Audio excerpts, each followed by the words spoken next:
Hello friends, मी Bhagyashree. Welcome back to the channel. कसे आहात तुम्ही? मजेत ना? मजेतच राहा. तर आज आपण बनवणार आहोत रताळूच्या गोड चकल्या. तर उपवासामध्ये आवर्जून ह्या बनवल्याच जातात. सर्वांना खूप आवडतात ह्या. रताळू हे हळूहळू पचतात, त्यामुळे एकदा खाल्ल्यानंतर लवकर भूकही लागत नाही, म्हणजे खूप जास्त क्रेविंगही होत नाही उपवासाच्या दिवशी जर आपण हे खाल्लं तर. त्यामुळे उपवासाच्या दिवशी आपल्या फराळामध्ये रताळू असायलाच हवे.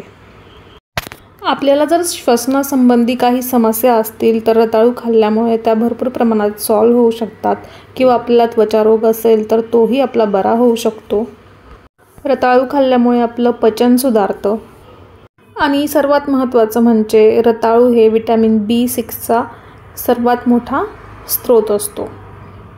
तर रताळूच्या गोड चकत्या बनवण्यासाठी सर्वात पहिले आपल्याला रताळू खूप असे 4-5 पाण्याने स्वच्छ धुवून घ्यायचे आहे. हवे तर तुम्ही त्याला अर्धा 1 तास पाण्यामध्ये भिजवून ठेवा, म्हणजे त्याची माती सैलसर होईल आणि पटकन धुतले जातील ते. आणि त्याच्या गोल चकत्या करून घ्यायच्या आहेत. तुम्हाला जशा शेपमध्ये कापायच्या असतील तुम्ही तशा शेपमध्ये कापू शकतात. आता इथे मी कढई ठेवलेली आहे आणि जे काप केलेले आहेत आपण ते काप मी कढईमध्ये घातलेले आहे.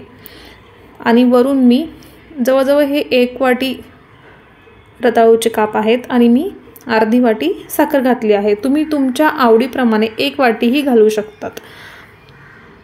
रताळूमध्ये खूप प्रमाणात फायबर असतात आणि हे थंड गुणधर्माचं असतं आणि याच्यामुळे कफही कमी होतो. आता साखर आणि रताळूचे काप मी कढईमध्ये घालून घेतलेले आहे आणि त्याला मिक्स करून घेत आहे. तुम्हाला हवं असेल तर तुम्ही यात गूळही घालू शकता. गूळ घातल्यानंतर हे अजूनच जास्त पौष्टिक बनेल. जर तुमची कोलेस्ट्रॉल लेवल खूप जास्त असेल तर रताळू खाणे तुमच्यासाठी खूप फायदेशीर ठरू शकतं. त्यामुळे तुम्ही रताळू तुमच्या आहारात आवर्जून समावेश करा. आता मी या स्टेजला आपल्या रताळू आणि साखरेमध्ये थोडंसं पाणी टाकत आहे आणि 1 ते 2 चमचे मी इथे साजूक तूप घातलेलं आहे. खूप छान टेक्स्चर येतं, खूप छान शायनिंग येते आपल्या रताळूच्या चकत्यांना यामुळे. किंवा तुम्ही तूप रताळू कढईमध्ये घालण्याच्या अगोदरही घालू शकता, किंवा मग तूप हे अगदी ऑप्शनल आहे, नाही घातलं तरीही चालेल. रताळू, साखर आणि किंचित पाणी यामुळे आपली ही डिश खूप छान बनते. आता यांना व्यवस्थित मिक्स करून घ्यायचं आहे आणि थोड्या वेळाकरता 5 ते 10 मिनिटाकरता त्याला आपल्याला झाकून ठेवायचं आहे, म्हणजे ते वाफेमध्ये छान शिजतील. रताळू खाल्ल्यामुळे आपल्या शरीरात रेड ब्लड सेल्स वाढण्यास मदत होते. रताळूंमध्ये आयरनही खूप प्रमाणात असतं. आता या स्टेजला मी यामध्ये वेलची घातलेली आहे. मी आज स्वीट डिश म्हणून हे रताळू बनवत होती, म्हणून मी यात वेलची घातलेली आहे. तुमच्याकडे जर वेलची उपवासामध्ये चालत असेल तरच तुम्ही वेलची घाला. शक्यतो वेलची चालत नाही आमच्याकडे, तर तुम्ही ही वेलची घालू नका जर उपवासासाठी बनवत असाल तर. ज्या लोकांच्या शरीरात रक्ताची कमतरता असते त्या लोकांनी त्यांच्या आहारात रताळू समाविष्ट केला पाहिजे. त्यामुळे त्यांच्या शरीरातील जी रक्ताची कमी असते ती भरून निघण्यास मदत होऊ शकते.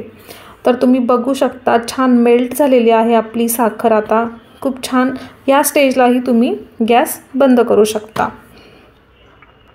त्याला पहिले आपल्याला चेक करून बघायचं आहे की ते शिजलं की नाही. त्याला एकदा दुमडून बघायचं, किंवा मग कळतं आपल्याला असे ट्रान्सपरंट झालेले दिसतात ते, म्हणजे आपली रताळ्याची काप झालेली आहे. रताळू आपल्या शरीरातील वात आणि कफ या दोघांनाही शांत करतं. रताळू मूळतः गोड असतं. त्याला आपण फक्त कुकरमध्ये बॉईल करून घेतलं किंवा मायक्रोवेव्हमध्ये व्यवस्थित शिजवून घेतलं तरीही ते खूप छान लागतं. रताळूला आपण नेहमी योग्य प्रकारे शिजवूनच खाल्लं पाहिजे, नाहीतर त्याच्यापासून फायदे होण्याच्या ऐवजी आपल्याला त्याचं नुकसानच होऊ शकतं.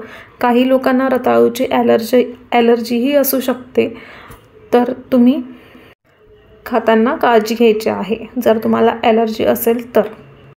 अशा प्रकारे आपले रताळूचे काप रेडी झाल्यानंतर आपण त्याला छान थंडही खाऊ शकतो, किंवा मग गरमागरमही खाऊ शकतो. अशा प्रकारे वरून ड्रायफ्रूट्स गार्निशिंग करून त्याला खाल्लं तर ते खूप खूप खूप यम्मी लागतात। उपवासाच्या व्यतिरिक्तही मी कधी घरात नक्की बनवते। तुम्हाला व्हिडिओ आवडला असेल तर प्लीज लाईक, शेअर आणि सबस्क्राईब करायला अजिबात विसरू नका। Thank you so much.